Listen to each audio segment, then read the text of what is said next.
se eu conheço Deus, se eu reconheço o senhorio de Cristo como o único mediador entre Deus e os homens, se é a Ele que eu oro, se é por Ele que eu intercedo, se é por intermédio dEle que eu busco apresentar a minha necessidade, a minha esperança e a minha súplica, por que essas orações não estão sendo respondidas? Se eu estou me dirigindo a quem pode fazer, se eu estou falando com quem tem poder para realizar, a palavra de Deus responde sobre isso.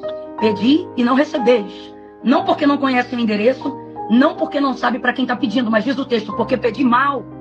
Porque vocês pedem segundo a vontade da carne, para gastar nos vossos próprios deleites. Eu vou falar um negócio muito importante, Nicolas, porque eu vejo nessa noite uma oportunidade da gente, como cristão, também manifestar o desejo Amém. do conserto. Amém. E é o quê? Não utilizar-se de todo o acesso que a gente tem ao poder de Deus, à unção que desata o jugo, à oração, para pedir mal. Porque quem pede mal não recebe o que pede. O que Tiago afirma dentro desse texto que a gente está colocando aqui agora, vocês pedem para gastar nos vossos próprios deleites. Então, aonde eu quero lançar aqui um dos motivos pelo qual às vezes a nossa oração não é atendida?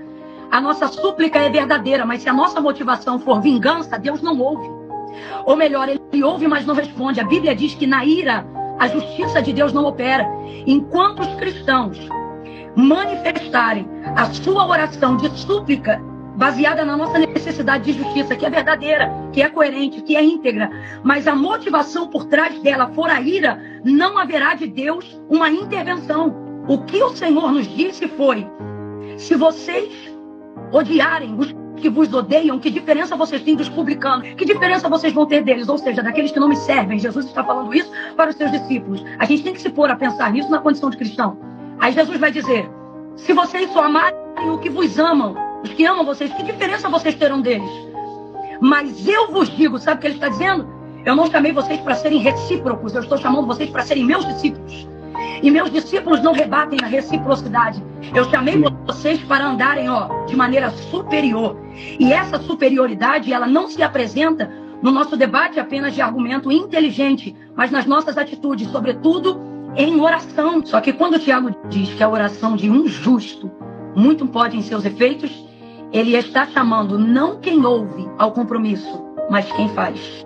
Mas a segunda pergunta desta noite é: como está a vida de quem faz? Enquanto eu refletia sobre Tiago 5, o Espírito de Deus me disse assim: a oração é poderosa sim, por causa de quem ouve. Mas quem a ouve decide atender dependendo de quem faz e de como faz. E eu estou dizendo isso para poder dizer que se levantem os intercessores do Brasil, porque a nossa nação é tão rica e ela é portadora de tão grandes promessas, e a nossa intercessão pode facilitar o cumprimento dessas promessas.